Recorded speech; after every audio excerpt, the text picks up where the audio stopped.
ప్రభువైన యేసుక్రీస్తు నామములో మీ అందరికీ వందనాలు తెలియజేస్తా ఉన్నాం. ఆదికాండము 20 అధ్యాయం 1 నుండి 10 వచనాలు ధ్యానం చేసుకుందాం. ఈ పాసేజ్లో నిజంగా అబ్రాము, సారా దేవుడు ఎక్కడికైతే వెళ్ళమన్నాడో అక్కడికి ప్రయాణమై వెళ్తూ ఉన్నప్పుడు వాళ్ళ మార్గంలో అబీమెలెకు ఆటంకపరుస్తూ ఉంటాడు. సారాన్ని రక్షించడం కోసము, లేకపోతే తన ప్రాణాన్ని కాపాడుకోవడం కోసము తన భార్యనైన సారాను నేను అన్న అని చెప్పు, నువ్వు నాకు చెల్లివని అబీమెలెకుతో చెప్పు, వాళ్ళు నన్నేం చేయరు అనే ఒక తలంతుతో, ఒక ఆలోచనతో ప్లాన్ వేసుకొని ముందుకు వెళ్తూ ఉన్నారు. అయితే ఇక్కడ అన్యులతో దేవుడు మాట్లాడతాడు. అన్యులతో కూడా దేవుడు సూటిగా తేటగా మాట్లాడే దేవుడిగా కనబడతా ఉన్నాడు. ఇక్కడ అబీమెలెకు అన్యుడు, ఒక దేశానికి రాజై ఉన్నాడు. ఆయనతో దేవుడు మాట్లాడుతూ ఉన్నాడు, కళల ద్వారా దాన్ని దర్శిస్తూ ఉన్నాడు. అన్యులను కూడా దేవుడు చూచే దేవుడిగా కనబడుతూ ఉన్నాడు. అయితే సాతాను పని ఏమిటంటే, మన యొక్క బలహీనత తెలిస్తే మనల్ని పదే పదే ఆ విషయం మీద, మన బలహీనత మీద పరీక్ష పెట్టేవాడిగా కనబడుతూ ఉన్నాడు. అబ్రాము తన యొక్క బలహీనతని సాతాను గుర్తించాడు. ఈయన పిరికివాడు, ఈయన భయస్థుడు అనే ఆలోచన సాతాను గమనించి ఆ విషయం మీద పదే పదే ఏం చేస్తూ ఉన్నాడంటే పరీక్ష పెడతా ఉన్నాడు. అయితే నిజంగా ఇక్కడ సారాని కాపాడాలని మరలా దేవుడు జోక్యం చేసుకున్నట్లుగా కనబడుతూ ఉంది. అయితే ఇక్కడ మనం అబ్రాము తన యొక్క సిచ్యువేషన్ బట్టి, అక్కడ జరుగుతున్న ప్రాబ్లం బట్టి అబ్రాము తన ప్రాణాన్ని కాపాడుకోవడం కోసము తన భార్య అయిన సారాని చెల్లి అని చెప్పమని చెప్తాడు. అక్కడ ఇద్దరు కలిసి కూడా అబీమెలెకు ఒక అబద్ధం చెప్పడం అనేది కనబడుతూ ఉంది. ఎందుకంటే వాళ్ళు అక్కడ భయస్తులుగా కనబడుతూ ఉన్నారు, భయపడినట్లుగా కనబడుతూ ఉన్నారు. అందుకనే నిజంగా ఈయన నా చెల్లి, ఈయన నా అన్న అనే అబీమెలెకు చెప్పడం జరిగింది. అయితే ఈ విషయాన్ని దేవాది దేవుడు గమనిస్తూ ఉన్నాడు. ఎందుకంటే మొదట్లోనే నేను చెప్పాను కదా, అన్యులతో దేవుడు మాట్లాడే దేవుడు, అన్యులను కూడా ఆయన చూసే దేవుడిగా కనబడుతూ ఉన్నాడు. ఇక్కడ 20 అధ్యాయము మనము 2వ వచనం మనం గమనించినట్లయితే, అప్పుడు అబ్రాము తన భార్య అయిన సారాను గూర్చి ఈమె నా చెల్లెలని చెప్పెను కనుక గెరారు రాజైన అబీమెలెకు సారాను పిలిపించి తన ఇంట చేర్చుకొనును. అయినను రాత్రివేళ దేవుడు స్వప్నమందు అబీమెలెకు వద్దకు వచ్చి, నీవు నీ ఇంట చేర్చుకొనిన స్త్రీ ఒక పురుషునికి భార్య గనుక ఆమె నిమిత్తము నీవు చచ్చినవాడు సుమే అని చెప్పును. చూడండి, దేవుడు సూటిగా తేటగా మాట్లాడుతూ ఉన్నాడు. అబీమెలెకు, నువ్వు నీ ఇంటిన చేర్చుకున్న ఆమె ఉందే, ఆమె ఆల్రెడీ ఒకరికే భార్య. అలాంటి ఆమెని నువ్వు ఎలా ఇంటి చేర్చుకుంటావు? ఆమెను ఎలా నువ్వు వివాహం చేసుకోవాలని ఆశపడతా ఉన్నావు? ఇంకేదో ఆలోచన నీలో ఎందుకు వచ్చిందే? ఒకరిని భార్యని ఆశించకూడదని నీకు తెలియదా? ఒకరిని ఇతరులది ఏది ఆశించకూడదని నీకు తెలియదా? దేవుడు సూటిగా తేటగా స్వప్నమందు అబీమెలెకుతో దేవాది దేవుడే దర్శనాల ద్వారా, కళల ద్వారా దేవుడు సూటిగా మాట్లాడుతూ ఉన్నాడు. వెంటనే నిజంగా అబీమెలెకు గమనించాడు. గమనించి ఏమంటా ఉన్నాడు వెంటనే చూడండి. అయితే అబీమెలెకు ఆమెతో పోలేదు కనుక అతడు, ప్రభువా, ఇట్టి నీతిగల జనమును హతం చేయుదువా? ప్రభువా, నేను నిజంగా నువ్వు చెప్పావు కాబట్టి నేను ఆమెతో పోలేదు. నిజంగా వాళ్ళే కదా ప్రభువా చెప్పారు, నా చెల్లి, నా అన్న అని వాళ్ళే చెప్పారు కదా, వివాహం అవ్వలేదని వాళ్ళే చెప్పారు కదా. మరి అలాగని నేను వాళ్ళతో పోలేదు కదా ప్రభువా. అయ్యా, ఈ దీనిని బట్టి, ఈ అపనమ్మకం బట్టి, ఈ అవినీతిని బట్టి నువ్వు ఇక్కడున్న నీతిగల ప్రజలందరినీ హతం చేస్తావా ప్రభు అని. చూడండి, అబీమెలెకు ఎంత న్యాయవంతుడిగా కనబడుతూ ఉన్నాడు. అబీమెలెకు ఎంత తన రాజ్యం పట్ల, తన ప్రజల పట్ల ఎంత ఆసక్తి కలిగిన వాడు, ఇంత నీతిమంతుల్ని ఇంత గొప్పవారిని నువ్వు హతం చేయడానికి సిద్ధపడతా ఉన్నావా ప్రభు అనే ప్రశ్న వేస్తూ ఉన్నాడు. నిజంగా మనం ఆలోచించాలి, తలంచాలి. నిజంగా దేవుడు అవును చూడండి 20వ అధ్యాయము 6వ వచనంలో అందుకు దేవుడు అవును యథార్థ హృదయంతో దీనిని చేసేదివని నేను ఎరుగుదును, మరియు నీవు నాకు విరోధంగా పాపం చేయకుండా నేను నిన్ను అడ్డగించితిని, అందుకే నేను నిన్ను ఆమెని ముట్టనీయలేదు. అబ్బా చూడండి, దేవుడు ఆ రాజు పక్షం ఉన్నాడు కాబట్టి, ఈ రాజు యథార్థ హృదయం కలిగిన వాడు కాబట్టి ఏంటట, దేవునికి విరోధమైనది ఏది చేయకుండా దేవుడే ఆటంకపరిచాడట. హల్లెలూయా. నిజంగా చాలా సంతోషించాలి. ఒక్కొక్కసారి దేవుడు మన జీవితాల్లో మనం ఏదో చేయాలని ఆశపడుతుంటాం, కోరుకుంటూ ఉంటాం. వాటిని ఏం చేస్తాడంటే దేవుడు ఆటంకపరుస్తూ ఉంటాడు. కొన్ని వివాహాలు మన ఆలోచన చొప్పున, మన సొంత ఆలోచన చొప్పున ముందుకు వెళ్ళినప్పుడు అవి జరగకుండా దేవుడే ఆపేవాడిగా కనబడుతూ ఉన్నాడు. కొన్ని విషయాలు ఆటంకపరుస్తాడు. కొన్ని విషయాలు మనం ఆత్మ జ్ఞానంతో, వివేక జ్ఞానంతో అర్థం చేసుకోవాలా. ఏది దేవుని చిత్తమో ఏది దేవుని చిత్తము కాదో అది దేవుడిని అడగాలి. మనం ప్రతి విషయంలో దేవుని చిత్తం ఏదో, దేవుని చిత్తం కానిదేదో, విశ్వాసం గలదేదో, విశ్వాసం కానిదేదో, దైవభక్తి గలదేదో, దైవభక్తి కానిదేదో మనం గ్రహించినట్లయితే నిజంగా నువ్వు దేవుని చిత్తము చేసినట్లే. ఇక్కడ అందుకే అబీమెలెకుకి దేవుడు చెప్తా ఉన్నాడు, నువ్వు యథార్థ హృదయం కలిగిన వాడు కాబట్టే నిన్ను ఆమె జోలు పాకుండా చేస్తూ ఉన్నాను, అందుకే నిన్ను ఆటంకపరిచితిని అని నిజంగా చక్కగా దేవుడు సెలవిస్తూ ఉన్నాడు. అందుకే ముట్టనివ్వలేదు, అందుకే ఆమె యొద్దకు కూడా వెళ్ళనివ్వలేదు, నాకు విరోధంగా పాపం చేయకుండా నిన్ను అడ్డగించితిని. అబ్బాబ్బాబ్బా, మన జీవితంలో కూడా దేవుడు అలాగా ఎన్నో విషయాల్లో అడ్డగించి ఉంటాడు, ఎన్నో విషయాలు ఆపి ఉంటాడు. పరిశుద్ధాత్మ దేవుడు ఎన్నోసార్లు ఇలా మాట్లాడొద్దు, ఇలా చేయొద్దు, అలా చేయాలి, అలా చేయాలంటే మనం కోడి పేకను పిచ్చుకున్నట్లుగా పరిశుద్ధాత్మ దేవుడిని ఎన్నిసార్లు మనం పిచ్చికేసాము, దేవుని చిత్తాన్ని ఎన్నిసార్లు తొక్కివేసాము. ఇది దేవుడి చిత్తం అని తెలిసిన కూడా మన ఆత్మ లేకపోతే మన మనస్సాక్షి ఎన్నోసార్లు చెప్పినా సరే మనం దాన్ని ఎన్నిసార్లు పేక పిచ్చుకున్నట్లు పిచ్చికిసాం, ఎన్నిసార్లు తొక్కిసాం. అబీమెలెకు అన్యుడే, ఒక దేశానికి రాజు, నమ్మకంగా యథార్థంగా ఆ దేశాన్ని పరిపాలిస్తున్న ఆ రాజుతో, అబీమెలెకుతో దేవుడు సూటిగా మాట్లాడుతూ ఉన్నాడు, నువ్వు యథార్థ హృదయం కలిగిన వాడివే, నువ్వు దయచేసి నాకు విరోధంగా ఏది తలంచుకో, ఏది చెయ్యకో.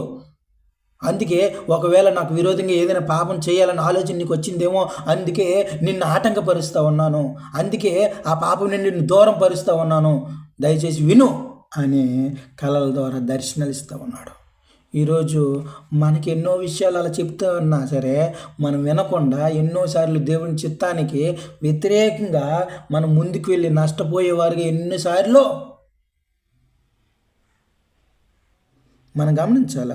అయితే ఇక్కడ 20వ అధ్యాయం 7వ వచనం మనం గమనించినట్లయితే, ఆ మనుషుని భార్యను తిరిగి అతనికి అప్పగించము, అతడు ప్రవక్త, అతడు నీ కొరకు ప్రార్థన చేయను, అందుకు నీవు బ్రతికెదువు. హల్లెలూయా. అందుకే చూడండి, అబ్రాహాము తన భయం చొప్పున తనకు జరుగుతున్న సిచ్యువేషన్ బట్టి, అక్కడ జరుగుతున్న ప్రాబ్లం బట్టి ఇక్కడ అన్న చెల్లెలుగా ఒప్పుకున్నారే కానీ వివాహం అయిందని చెప్పలేదు. ఎందుకంటే అలా చెప్తే రాజు ఏం చేస్తాడు, నా భార్య అంత అందగత్తెనే నన్ను చంపేసి నా భార్యని పెళ్లి చేసుకోవచ్చేమో అనే ఆలోచనతో అలా సిచ్యువేషన్ డిమాండ్ చేసింది కాబట్టి, అక్కడ ప్రాబ్లం డిమాండ్ చేస్తుంది కాబట్టి అన్నా చెల్లెలనే చెప్పుకున్నారు. అయితే అక్కడ దేవుడు చూస్తూ ఉన్నాడు, అయ్యో నా పిల్లలు ఎందుకు ఇలా అవుతా ఉందని.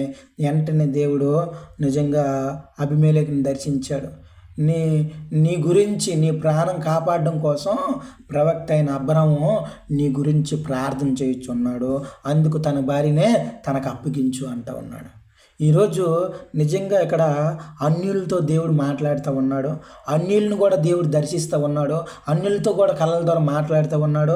అన్యులు కూడా ఈ దేవుడిని చూసి ఆ మాటలు గ్రహించేవారుగా కనబడుతూ ఉన్నారు. అయితే ఇక్కడ నిజంగా మన బలహీనతను బట్టి సాతాను పదే మనల్ని ఆటంకపరిచినా, పదే మన పరీక్ష చేసినా సరే నిజంగా మన బలహీనత యందే దేవుడు బలాన్ని మనకు ప్రసాదిస్తూ ఉన్నాడు. మనం బలహీనులమే, మనం ఎందుకు పనికిరాని వారమే, దేవునికి వ్యతిరేకులమే, దేవునికి విరోధంగా ఉన్నవారమే. అయినను దేవుడు మనల్ని బలపరుస్తూ ఉన్నాడు. అయినా దేవుడు మనల్ని స్థిరపరుస్తూ ఉన్నాడు. తన చిత్తంలో మనల్ని ముందుకెళ్ళమంటూ ఉన్నాడు. తన చిత్తంలో, తన రాజ్యంలో మనల్ని ముందుకెళ్ళమంటూ ఉన్నాడు. నిజంగా మనం గమనించుకుంటూ వెళ్ళాలి. నిజంగా దేవుని యొక్క రియాక్షన్ ఇక్కడ ఎలా ఉందంటే, రాత్రి వేళ దేవుడు స్వప్నమందు అబీమెలెకు కనబడి, నీ ఇంటిలో ఉన్న ఆమె మరొకని భార్య, దయచేసి ఆమెను ముట్టవద్దు, ఆమెను తాకొద్దు, నీకేమైనా ఆలోచనలు ఉంటే అవి తీసివేసాయి అని దేవుడు ఆటంకపరిచేవాడుగా ఉన్నాడు. ఈ లోకంలో దేవుడు నమ్మిన వారే నీతిమంతులు, గొప్పవాళ్ళని కాదు, కానీ అన్యులు కూడా వాళ్ళ జీవితాల్లో మంచిగా యథార్థవంతులుగా కనబడుతూ ఉన్నారు. నిజంగా ఆ విషయాలు మనం గమనించుకోవాలి. మరి దాన్ని బట్టి నిజంగా ఆ రాజు యొక్క ప్రతిస్పందన ఎలాగుందంటే, ప్రభువా, నీతిగల జనముని హతం చేస్తావా అని అబ్రామే అన్నాడు కదా, ఈమె నా చెల్లెని. సారా చెప్పింది కదా, ఈమె నా అన్నని. వాళ్ళు అనలేదా, అడుగు ప్రభువా అని అడుగుతూ ఉన్నాడు. నిజంగా ఐఎమ్ పర్ఫెక్ట్ ప్రభువా, నేను యథార్థవంతుడిని. ఇక్కడ ఉన్న ప్రజలందరూ కూడా యథార్థవంతులయ్యా, నీతివంతులయ్యా. దయచేసి వీళ్ళని బట్టి, అబ్రాహం బట్టి, సారాన్ని బట్టి దయచేసి ఈ ప్రజలు నాశనం చేయకండి అయ్యా, ఈ గ్రామాన్ని నాశనం చేయకండి అయ్యా, ఈ రాజ్యాన్ని నాశనం చేయకండి. నిజంగా దేవునితో వేడుకోవడం అనేది మనం గమనించుకోవాలి. నిజంగా దేవుడు అంటూ ఉన్నాడు, అబ్రాహం చేసిన ప్రార్థనని దేవుడు వింటూ ఉన్నాడు, దేవుడు చూస్తూ ఉన్నాడు. ఇదిగో అబ్రాహము నీ కొరకు ప్రార్థన చేయుచున్నాడు. ఈరోజు మన ప్రార్థనని దేవుడు ఆలకించే దేవుడిగా కనబడుతూ ఉన్నాడు. మనం నీతిగా ఉన్నామా, అన్యాయంగా ఉన్నామా, ఎలాగున్నామో, మన బతుకు ఎలాగుందో, మన పరిస్థితులు ఎలాగున్నాయో, మనం ఎలా బతుకుతూ ఉన్నాం అనేది దేవుడు ప్రతిదీ చూస్తూనే ఉన్నాడు. చెప్పని అవసరంలే, ఆ దేవుడికి ఆ సమస్తము తెలుసు. ఆయన ఉన్నవాడు అన్నవాడు. ఆయన మన హృదయ ఆలోచనలు ఎరిగిన దేవుడు. ఆయన మన సమస్తం ఆయన తెలుసు. అందుకే పరిసేడు సుంకరేలు ప్రార్థన చేస్తే పరిసేడు ఏమంటా ఉన్నాడట, నేను దశం భాగం తీస్తూ ఉన్నాను, 3 రోజులు ఉపవాసం ఉంటా ఉన్నాను, నేను పర్ఫెక్ట్గా ఉంటా ఉన్నాను, నేను భక్తిపరుడిని, ఆ సుంకర వల్లే కాదు అని అంటూ ఉన్నప్పుడు నిజంగా చూడండి, సుంకరే నిజంగా మందిరం బయట, దేవుని సన్నిధి బయట ఆకాశం వైపు చేతులు చాచి, ప్రభువా, నేను పాపినయ్యా, నీ సన్నిధిలో రావడానికైనా నేను యోగ్యుని కాదని ఎంత తగ్గించుకొని ప్రార్థన చేస్తూ ఉంటే దేవుడు ఎంత చక్కగా మరి సుంకర ప్రార్థన అంగీకరించినట్లుగా కనబడతా ఉంది.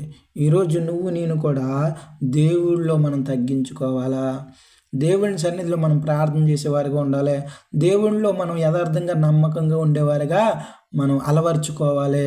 లేకపోతే మన భక్తి జీవితంలో మనం పరిపక్వత చెందాలి. మనం అలా విశ్వాసాలుగా ఉండిపోవడం కాదు, విశ్వాసాన్ని 30 అంతులుగా, 60 అంతులుగా, 100 అంతులుగా రెట్టింపు చేసుకోవాలి. మన భక్తి జీవితాన్ని, మన ఆత్మీయ జీవితాన్ని మనమే కట్టుకోవాలి. దేవుని సన్నిధిలో మనం ఏం చేయాలా, అనేక మందికి మాదిరిగా, దేవునికి దీవెనగా మన భక్తి జీవితాన్ని అనేక మందికి కనబడేలాగా జీవించాలి. ఈరోజు నువ్వు నేను కూడా నిజంగా సారా విషయంలో మరొకసారి సారాన్ని కాపాడాలనే జోక్యం చేసుకుంటా ఉన్నాడు. దేవుడు ఎన్నోసార్లు మనల్ని కాపాడడానికి ఎన్నోసార్లు ఆయన జోక్యం చేసుకున్నాడు, ఎన్నోసార్లు మనల్ని కాపాడాడు, ఎన్నోసార్లు స్వస్థతనిచ్చాడు, ఎన్నోసార్లు మనకు విజయాన్ని ఇచ్చాడు, ఎన్నోసార్లు మనం అందరం పాపంలో పడిపోకన్నా విడిపించాడు.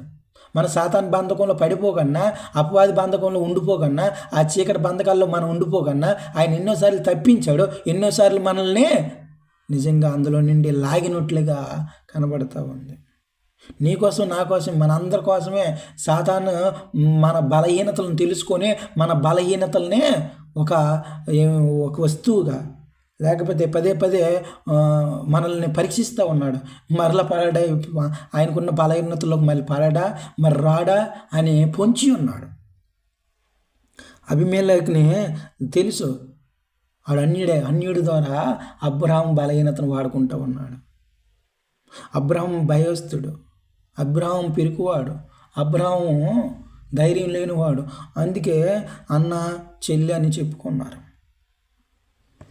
దేవుడు నిజంగా దర్శించే దేవుడిగా కనబడుతూ ఉన్నాడు. ఎవరైనా మనకి చీకటి చీకటి శక్తులు ఏమైనా ఉన్నాయా, అంధకార శక్తులు ఏమైనా ఉన్నాయా, సాతాన్ శక్తులు ఏమైనా ఉన్నాయా, అవన్నిటి నుండి దేవుడు మనల్ని విడిచిపెట్టి, మన బలహీనతలను విడిచి, మన బలహీనతలను మరిచి, మన పాపములను క్షమించి, మన పాపములను తూర్పు ఎంతో పడమరెంతో ఈస్ట్ వెస్ట్ ఎంతో అలాగే మన పాపములు కూడా అంత దూరం అగునుగా కానీ అంటూ ఉన్నాడు. ఆయన మనలో ఉన్న పాపాన్ని దేశించి పాపినైన మనల్ని ప్రేమించే దేవుడిగా కనబడుతూ ఉన్నాడు. ఈయన మహాదేవుడు, ఈయన సర్వశక్తిమంతుడు, ఆయన నీ కోసం నా కోసం ప్రాణం పెట్టిన దేవుడు. ఆయన ఎందరైతే అంగీకరిస్తారో వాళ్ళందరూ కూడా దేవుని కుమారులు కుమార్తెలు అనబడుతురు అని లేఖన భాగాలు సెలవిస్తూ ఉన్నాయి. ఈరోజు నువ్వు నేను కూడా ఎలా జీవిస్తూ ఉన్నావు, ఎట్టి రీతిగా జీవిస్తూ ఉన్నాం అనేది మనం గమనించుకుంటూ ముందుకు వెళ్ళాలి. దేవుడు కళ్ళుండే చూసే దేవుడు, ఆయన చెవులుండి వినే దేవుడిగా కనబడుతూ ఉన్నాడు, ఆయన నోరుండి మాట్లాడే దేవుడిగా కనబడుతూ ఉన్నాడు. అందుకే నిజంగా సౌలు అపోస్తులందరినీ హతం చేయాలని, దేవుని యొక్క బిడ్డలందరినీ హతం చేయాలని, నాశనం చేయాలని, నిర్మూలనం చేయాలని ఎంతో ఆలోచన పథకం పడినప్పుడు నిజంగా దమాస్కో మార్గంలో సౌలా నన్ను ఎందుకు బాధ పెట్టేతివి, నా పిల్లలను నువ్వు తాకితే, నువ్వు ఇబ్బంది పెడితే నా కన్ను గుడ్డు తాకినట్లే కదా అని వార్నింగ్ ఇస్తూ ఉన్నాడు. అబీమెలెకు, అబ్రాము, సారా నా పిల్లలు, నా భక్తులలో నా యందు విశ్వాసం కలిగిన వారు, వాళ్ళు నీతిమంతులు, వాళ్ళు నువ్వు ఎలా ఇబ్బంది పెడతావు, వాళ్ళని ఎందుకు నువ్వు అలా ఆటంకపరుస్తూ ఉన్నావు అని అబీమెలెకు వార్నింగ్ ఇస్తున్నట్లుగా కనబడుతూ ఉంది. పొరుగువాడిని ఏది ఆశించకూడదని నీకు తెలీదా? ఆమె ఒక ఆయనకి ఆల్రెడీ ఆయనకి భార్య, ఆమె ఆ భార్యను నువ్వు ఆశిస్తావా? పొరుగువాడిని ఏది ఆశించకూడదనే రాజువేను నీకు తెలీదా? మనం ఎన్నోసార్లు పొరుగువారి ఆశించి సంతోషించేవారుగా ఉన్నామేమో. దేవుడు మాట్లాడుతూ ఉన్నాడు, అబీమెలెకు ఒక దేశానికి నువ్వు రాజువే, కానీ నువ్వు యథార్థ హృదయం కలిగిన వాడివే, మంచివాడివే, నీతి కలిగిన వాడివే, కానీ ఇతరులను పొరుగువారిది నువ్వు ఆశిస్తూ ఉన్నావయ్యా. ఆల్రెడీ పెళ్ళి అయిపోయిన ఆమె, ఆల్రెడీ తనకు భర్త ఉన్నాడు, ఆమెను నువ్వు ఎందుకయ్యా ఆశిస్తూ ఉన్నావు, ఎందుకయ్యా నువ్వు కోరుకుంటా ఉన్నా? అది ఎంత ప్రమాదమో అన్నప్పుడు అబీమెలెకు భయం పుట్టింది. అయ్యా, దీనిని బట్టి ఈ దేశంలో ఉన్న నీతిమంతులందరిని హతం చేస్తావా? ఇక్కడ ఉన్న ప్రజలందరినీ నాశనం చేస్తావా, నిర్మూలన చేస్తావా? అయ్యో ప్రభు, నన్ను క్షమించు అనే దేవుడిని వేడుకుంటా ఉన్నాడు. ఈరోజు మనం అబీమెలెకులాగా ఉన్నామేమో, ఇతరులది ఆశించేవారుగా, ఇతరులది కోరుకునేవారుగా, మంద కానిది కోరుకునేవారుగా ఉన్నామేమో. దయచేసి అలాంటిది వద్దు. అందుకే లోకంలో, సమాజంలో ఒక సామెత ఉంది, పొరుగువాని సొమ్ము పాము వంటిదట, పాము ఎప్పటికైనా కాటేస్తుంది. చాలా ప్రమాదం. అయితే దేవుడు కూడా ఇక్కడ మాట్లాడుతూ ఉన్నాడు, నా పిల్లల్ని ఎవరైనా బాధ పెడితే నన్ను బాధ పెట్టినట్లనే దేవుడు చెప్తా ఉన్నాడు. ఈరోజు ఆయన బిడ్డలుగా ఉన్న మనము, ఆయన యందు విశ్వాసం ఉంచిన మనము, యేసే దేవుడు నా రక్షకుడని నమ్మిన మనము నిజంగా ఆయన బిడ్డలుగా మనము నీతిగా యథార్థంగా మనం ఉన్నట్లయితే ఖచ్చితంగా మన ప్రార్థన ఆలకించే దేవుడు, ఆయన చూసే దేవుడిగా కనబడతా ఉన్నాడు, ఆయన వినే దేవుడిగా కనబడతా ఉన్నాడు, ఆయన మాట్లాడే దేవుడిగా కనబడతా ఉన్నాడు. అలాంటి దేవుడిని కృప మన ఏడల ఉండడం ఎంతో భాగ్యము, ఎంతో సంతోషం అని మనం ముందుకు సాగాల.